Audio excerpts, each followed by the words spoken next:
ధనస్సు వారికి గనక చూసుకున్నట్లయితే ప్రధానంగా ధనుర్లగ్నంలో జన్మించామండి, వివాహ జీవితం విషయంలో ఇబ్బంది ఉంది, ఏం చేసుకోవాలి, ఏ పరిహారం చేసుకోవాలి, అసలు వివాహం చేసుకునేటప్పుడు తీసుకోవాల్సిన జాగ్రత్తలు ఏమిటి అనేటువంటి అంశాలు చెప్తుంది నేనైనప్పటికీ చెప్పిస్తుంది సాక్షాత్ లలిత అమ్మవారిగా భావిస్తూ ఆ అమ్మవారి యొక్క అనుగ్రహం మీకు పరిపూర్ణంగా కలగాలని మనస్ఫూర్తిగా కోరుకుంటూ, ప్రధానంగా ఇక్కడ ఈ సహజంగానే ధనుర్లగ్నంలో పుట్టారు అంటేనే అన్ని లగ్నాలకి ఈ ధనుర్లగ్నానికి ఉండే స్పెసిఫికేషన్ ఏంటంటే కొంచెం శుక్రుడు యొక్క మహాదశ వచ్చిన శుక్రరాశుల్లో ఉండే గ్రహాలు అంటే ముఖ్యంగా వృషభ రాశిలో కానీ తులారాశిలో ఉండే గ్రహాల యొక్క మహాదశలు అంతర్దశలు వచ్చినప్పుడు వివాహ జీవితం విషయంలో ఖచ్చితంగా వీళ్ళకి డిస్ప్యూట్స్ అనేవి ఏర్పడుతూ ఉంటాయి.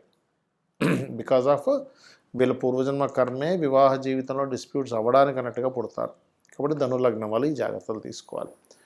అలాగే అసలు వివాహం చేసుకునేటప్పుడు ఏ జాగ్రత్తలు తీసుకోవాలి, వివాహం తర్వాత డిస్టర్బెన్స్ వస్తున్నప్పుడు మీరు ఎటువంటి పరిహారాలు చేసుకుంటే మీ యొక్క వివాహ జీవితం బాగుంటుంది అనేటువంటి అంశాలు చెప్తుంది నేనైనప్పటికీ చెప్పిస్తుంది సాక్షాత్ లలిత అమ్మవారిగా భావిస్తూ ఆ అమ్మవారి యొక్క అనుగ్రహం పరిపూర్ణంగా కలగాలని మనస్ఫూర్తిగా కోరుకుంటూ, ప్రధానంగా ఇక్కడ ఏంటంటే ఈ సప్తమము వ్యయస్థానము అనేటువంటివి చూసుకుంటే సప్తమం బుధుడు అవుతాడు. ధనుర్లగ్నానికి బాధకుడు బుధుడు. అంటే వివాహ జీవితం అనేటువంటి విషయం బాగుండాలి అంటే కమ్యూనికేషన్స్ బాగుండాలి మీకు. అంటే జీవిత భాగస్వామితో మీకు నాలెడ్జ్ షేరింగ్ కానివ్వండి, చక్కగా ఎప్పుడు కూడా ఎంత బాగా కమ్యూనికేట్ చేసుకుంటూ ఉంటే అంత బాగుంటుంది. పాజిటివ్గా తీసుకోగలగాలి, అప్పుడే బంధం అనేటువంటిది నిలబడుతుంది. నాలెడ్జ్ షేరింగ్ చేస్తే ఇంకా బాగుంటుంది ధనస్సు వారికి. అలాగే ధనుర్లగ్నం వాళ్ళకి సహజంగా ఏంటంటే వాళ్ళు గురుత్వ లక్షణాలు, గైడింగ్ నేచరు, మంచితనం ఉంటుంది. అయినప్పటికీ ఎందుకు ఇలా జరుగుతుందో అర్థం కాదు వివాహ జీవితంలో. ఎందుకంటే 6th and 11th లార్డ్షిప్ శుక్రుడికి వస్తుంది.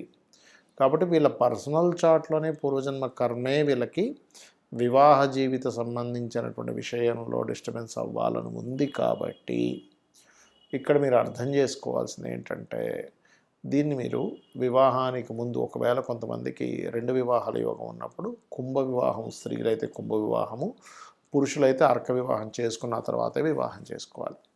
అలాగే బొబ్బర్లు ప్రధానంగా మీరు దానంగా ఇస్తూ ఉండాలి వివాహం తర్వాత రెగ్యులర్గా అప్పుడు మీకు వివాహ జీవితంలో ఇబ్బందులు రావు. అలాగే శుక్రరాశుల్లో ఏ గ్రహం అయితే ఉంటుందో ఆ గ్రహానికి సంబంధించిన దానము, 12వ స్థానంలో ఏదైనా గ్రహం ఉన్నట్లయితే ఆ దానము, ప్లస్ దాంతోపాటు కందులు కనుక దానంగా ఇస్తూ మీరు గోవులకు కాస్త అప్పుడప్పుడు క్యారెట్స్ తినిపిస్తూ, మీరు క్యారెట్స్, తీపి పదార్థాలు, తీపి చపాతీలు లాంటివి గోవులకు తినిపించడము, మరియు దీంతోపాటు మీరు ఓం శివకామేశ్వరాంకస్తా శివా స్వాధీన వల్లభాయ నమః మంత్రం చేసుకున్నట్లయితే ఖచ్చితంగా బాగుంటుంది. ఇక్కడ వివాహం చేసుకునే విషయము మరియు ఈ మ్యాచింగ్ చేసేటువంటి విషయాల్లో ఖచ్చితంగా కొన్ని జాగ్రత్తలు తీసుకోవాలి. అప్పుడు 100% మీ యొక్క వివాహ జీవితం 100% ఆనందదాయకంగా ఉంటుంది. అదేంటో చెప్తాను. పాయింట్ నెంబర్ 1, మీరు వివాహం చేసుకునేటప్పుడు పాయింట్స్ మాత్రం చూస్తారు చాలామంది. 36 పాయింట్లకి 18 కలిసాయి, ఆ 18 నుంచి ఎంత ఎక్కువ వస్తే అంత బాగుందని ఫిక్స్ అవుతారు. అలా అయితే కనుక ఇక పాయింట్స్ కలిసిన వాళ్ళు ఎవ్వరు కూడా విడిపోకూడదు. కానీ సొసైటీలో ఏం జరుగుతుంది, పాయింట్స్ కలిసిన వాళ్ళేమో కొంతమంది విడిపోతూ ఉన్నారు, పాయింట్స్ కలవని వాళ్ళు కూడా అక్కడ కలిసి ఉంటున్నారు. అంటే దీనికి కారణం ఏమిటి, పాయింట్స్ అనేది బేసిక్ లెవెల్ వరకే. నెక్స్ట్ ఏం చూడాలి అని చెప్పి చూసుకున్నట్లయితే ప్రధానంగా మీరు వివాహ సమయం ఎప్పుడు అనేది చూసుకోండి. ఎప్పుడు కూడా అంటే వివాహం పలానా సమయంలో చేసుకుంటే మంచిది అని ఉందనుకోండి, ఆ పలానా సమయం అనేది ఎప్పుడు వస్తుంది అంటే ప్రతి జాతకుడికి కూడా వాళ్ళ లైఫ్లో 3 నుంచి 5 సార్లు సమయంలో వస్తూ ఉంటుంది. మూడు అంటే వాళ్ళ లైఫ్లో ఒక 20వ ఏట 21వ ఏట నుంచి ఒక 3 to 5 టైమ్స్ వివాహ సమయం వస్తుంది. ఆ వివాహ సమయం ఎప్పుడుంది అనేటువంటి విషయాలు ఫస్ట్ మీరు గుర్తుపెట్టుకోండి. అలా 23 ఇయర్స్కి వస్తుందా, 25 ఇయర్స్కి వస్తుందా, లేకపోతే 27 ఇయర్స్కి వస్తుందా, 30 ఇయర్స్కి వస్తుందా, కొంతమందికి 32 ఇయర్స్కి వస్తూ ఉంటుంది, కొంతమంది 40 ఇయర్స్లో చేసుకుంటారు. అలాగా 3 to 5 టైమ్స్ వస్తుంది వివాహ సమయం అనేది. అలాగే వివాహం చేసుకోకూడని సమయాలు కూడా వస్తాయి. ఇది ఎలా చూస్తాము అంటే మీకు సప్తమ స్థానాధిపతి సప్తమంలో ఉండే గ్రహము లేదా శుక్రుడికి శుభగ్రహ సంబంధాలు వస్తాయి గోచారంలో. అలా కాకుండా ఈ గ్రహాలకి పాపగ్రహ సంబంధాలు వచ్చినప్పుడు చేసుకోకూడదు. ఇది మెయిన్ అన్నమాట. ఓకే, అంటే మనం ముందుగా సమయం కనిపెట్టుకోవాలి ఎప్పుడు చేసుకోవాలి అనేది. రైట్. ఇక రెండవది, ఎర్లీగా చేసుకుంటే మంచిదా, మధ్య వయసులో చేసుకుంటే మంచిదా, లేటుగా డిలేగా చేసుకుంటే మంచిదా అని కూడా ఉంటుంది. అంటే అలాగా సప్తమం కనుక శాటన్తో సంబంధం వస్తే వాళ్ళు 30+ చేసుకున్న తర్వాతే బాగుంటుంది వాళ్ళ లైఫ్. అంటే 30+ తర్వాత చేసుకుంటేనే బాగుంటుంది. అలా ఏమీ లేదంటే మీడియం మామూలుగా 25 ఏళ్ళు 26, 27 ఏళ్ళలో చేసుకోవచ్చు. ఎర్లీ మ్యారేజ్ యోగాలు ఉంటాయి కొంతమందికి. చూడండి, మనం వింటూ ఉంటాం ఇప్పటికీ కూడా, ఆ అమ్మాయికి 15 ఏళ్ళకే చేసేసారట. అలా అని ఇప్పుడు లీగల్ కాదు అది, కానీ చెప్తున్నాను నేను మీకు. అలా ఎర్లీ మ్యారేజ్ ఒక్కోసారి కొంతమందికి జెంట్స్ కూడా 21 ఇయర్ కల్లా టక్కని పెళ్ళి అయిపోతుంది. అలా ఎర్లీ మ్యారేజ్ యోగం ఉందా, ఇది ఫస్ట్గా తెలుసుకోవాలి.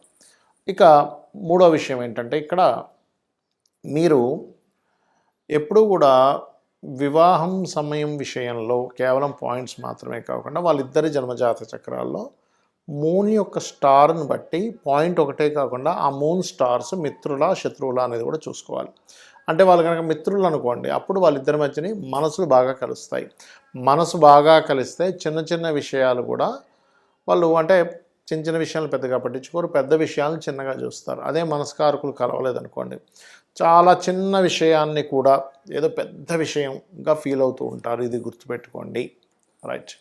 ఇక మరొక విషయం ఏంటంటే, ఇక్కడ గమనించినట్లయితే ఇక్కడ చంద్రుడు ఒక్కటే కాకుండా ఆత్మకారకుడు అంటాం, అంటే సోల్మేట్స్ అంటూ ఉంటారు. రవి ఆకర్షణాకారకులు కుజుడు శుక్రుడు ఎంతవరకు కనెక్ట్ అయ్యారు, కేంద్ర కోణాల్లో ఉన్నారా, 2/12 యాక్సెస్లో ఉన్నారా, షష్టాష్టకాల్లో ఉన్నారా చూసుకోవాలి. దీంతోపాటు జీవకారకుడైన గురువు, కర్మకారకుడైన శని, మరియు కమ్యూనికేషన్స్ ఈజ్ మోస్ట్ ఇంపార్టెంట్ వివాహాలను. అంటే ఒకరు చెప్పింది ఒకరు వినాలన్నా, ఒకరు చెప్పింది ఒకరికి అర్థం అవ్వాలన్నా సరే కమ్యూనికేషన్స్ కారకుడు చాలా బాగుండాలి, గుర్తుపెట్టుకోండి.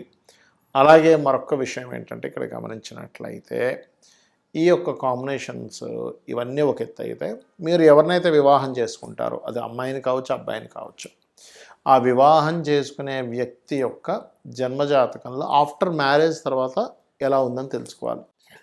మనం కూడా చూడండి, సినిమాల్లో ఒక వ్యక్తి ఎవరినో ఇష్టపడ్డారు, వివాహం చేసుకొని ఎండ్ కార్డు పడుతుంది. కానీ వివాహం విషయంలో అలా కాదు. వివాహం నుంచే అసలు సినిమా స్టార్ట్ అవుతుంది. కాబట్టి ఏంటి, మనం వివాహం విషయంలో చూడవలసింది ఏంటి, మ్యారేజ్ చేసుకునేటప్పుడు ఆఫ్టర్ మ్యారేజ్ తర్వాత ఎలా ఉంది అని చూసుకోవాలి. దీన్ని మనం ఆఫ్టర్ మ్యారేజ్ తర్వాత అనేటువంటిది 12వ స్థానంలో ఉంటుంది. కాబట్టి 12వ అధిపతి ఎవరయ్యారు, 12వ స్థానంలో ఏ గ్రహం ఉంటే ఏ దానాలు ఇవ్వాలి. ఉదాహరణకి రవి ఉన్నాడు అనుకోండి, గోధుమలు ఇవ్వండి. చంద్రుడు ఉన్నాడు ఉదాహరణకి, మీకు బియ్యం దానంగా ఇస్తూ ఉండాలి. కుజుడు ఉన్నాడు, ఎక్కువ గొడవలు అవుతూ ఉంటాయి, కందులు దానంగా ఇస్తూ ఉండాలి. అలా కాకుండా బుధుడు ఉన్నాడు అనుకోండి, మిస్కమ్యూనికేషన్స్ ఇలాంటివి జరుగుతూ ఉంటాయి, అప్పుడు పెసలు దానంగా ఇస్తూ ఉండాలి. లేదండి గురువు ఉన్నాడు, శనగలు ఇవ్వచ్చు. శుభగ్రహమే కదా, అంటే శుభగ్రహం ఉన్నప్పటికీ కూడా 12వ స్థానంలో అది పాడైతే కనుక ఇబ్బందులు ఇస్తూ ఉంటుంది.